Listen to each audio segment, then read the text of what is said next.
for little kids. Here we are at the Boyd Hodnott Lodge.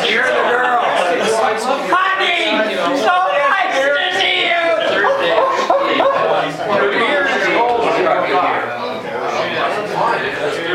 Here's Boyd right now. That's I didn't know if you guys are allowed to. Oh, yeah. Hey, Andy, our two friends are going to give us a little talk. Would like something to wet their palate. Absolutely. You think you can do that? Sorry, we gotta get something. This is the downstairs area. I'm going to go upstairs to Boyd's. I'm filming this, Billy. He's going to give us a little talk. Oh, is he right now? The guys are up in your room. This is the, I'm entering Boyd's kitchen here. Okay. This must be Chef Gerhard Somewhere, yeah. somewhere. And Chef Steve and Susan. Oh, nice to meet you. And you made the day of the night. Great. This place is unbelievable. Where do we go upstairs here? Oh, let me show you down the hallways first.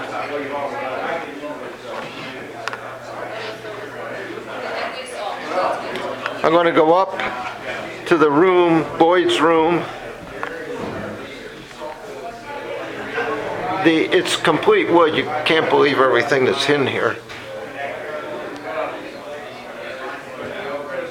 Here's another bedroom before we get up there. Look at this. With the light. Outside balcony.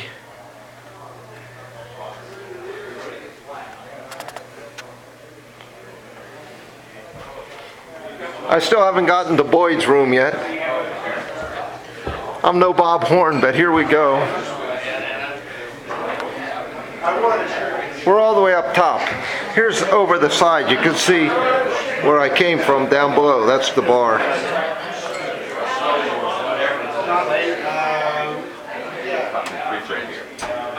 Hey, show me Boyd's room, guys. Right back there, behind you. I'm filming this. Look at behind you. This is Boyd's bedroom, if you can believe this. Let me just film around here.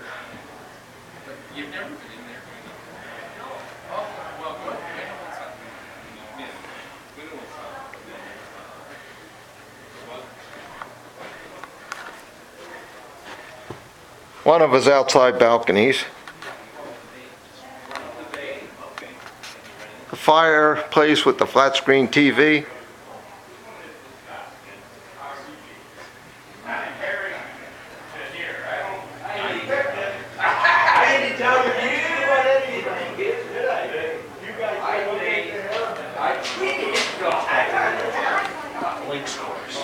Yeah, beautiful.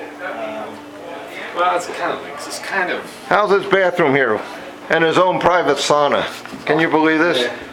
And a toilet with a bidet. This is a sauna.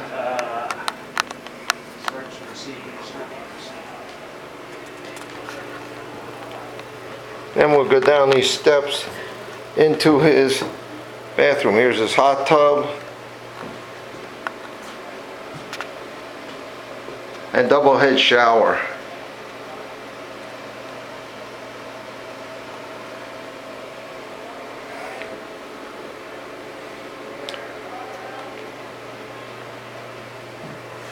Now we're going out. And that's the view of Boyd's Symphony Cottage.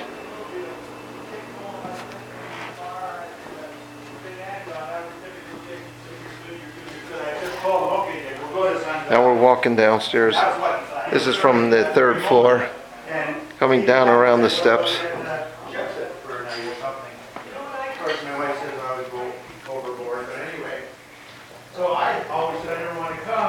These are more bedrooms off to the back here.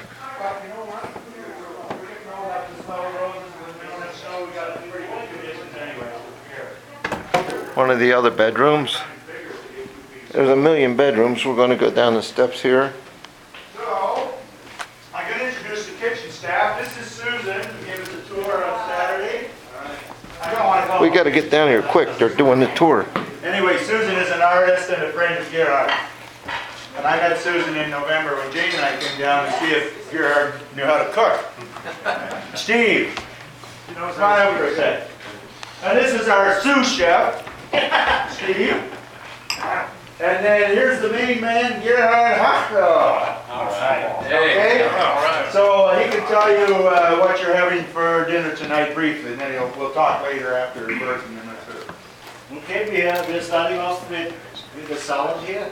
And it's gonna be a mesclun salad with some poached shrimp on it, some candied pecans, and a grapeseed balsamic dressing. Afterwards, we have a whole roasted strip loin with mushroom potatoes, ratatouille niçoise, and Pierre Gordin sauce. And then I'm gonna attempt to make you guys a souffle. It will take a little.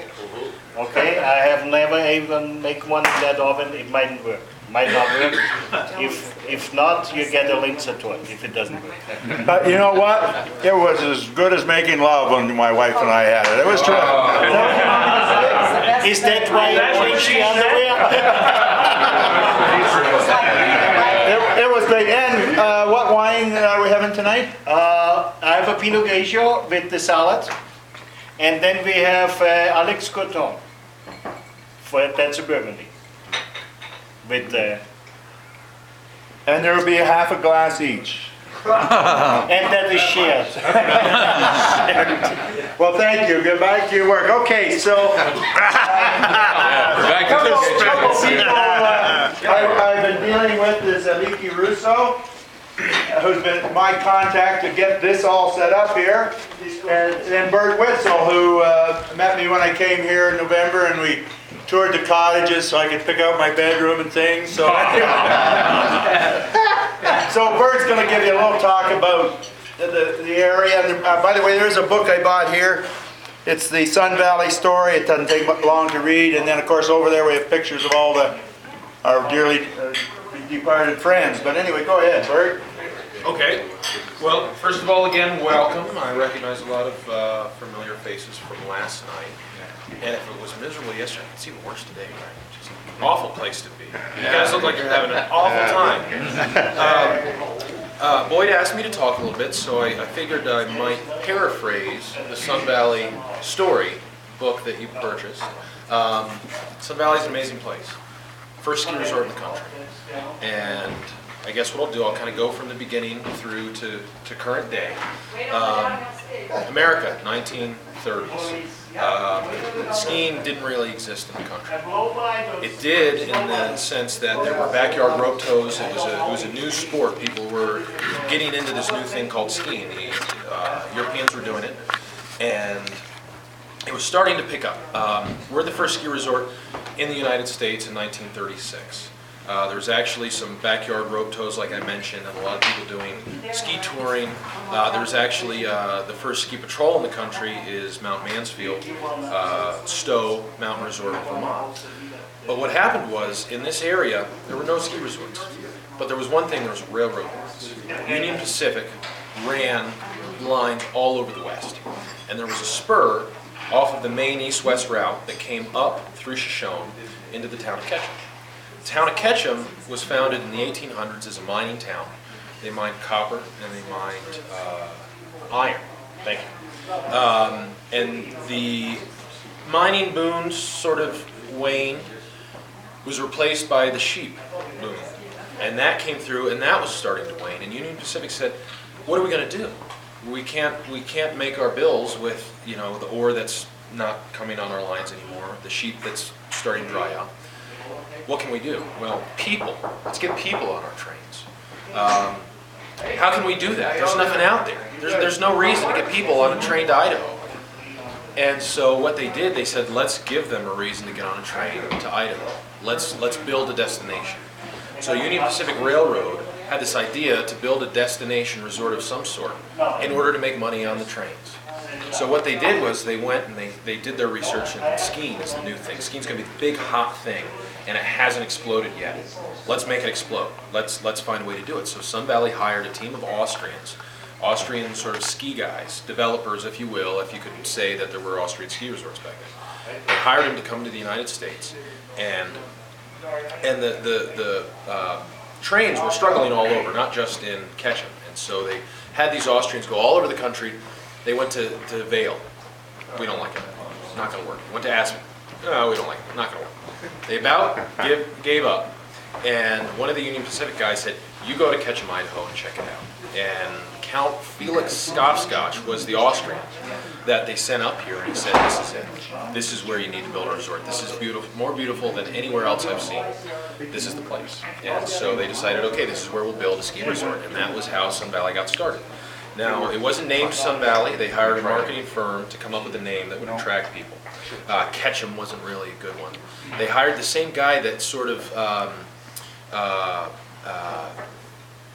well, he was a marketing guy, and he had sort of put Miami Beach on the map as a destination. And they hired him to make Sun Valley the next destination. So they hired him, he put out a marketing campaign, they built the resort, and the lodge, as you see it, is the original Sun Valley Lodge, the first ski resort in the United States. Built in 1936, we just celebrated our 75th anniversary last year. So they started with that one lodge, and they got the word out about Sun Valley. They started to build some other things around, but the first thing was there was just that lodge. And if you go in the lodge, you can see photos of when this whole valley was nothing.